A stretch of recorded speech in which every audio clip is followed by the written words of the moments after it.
പൂവ് കൊണ്ടുപോയി മാടത്തിൽ വെച്ചു.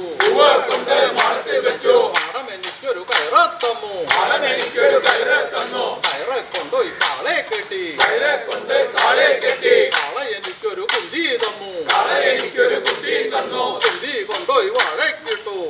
കൊണ്ടുപോയി വാഴക്കിട്ടു. വാഴ എനിക്കൊരു കുല തന്നു.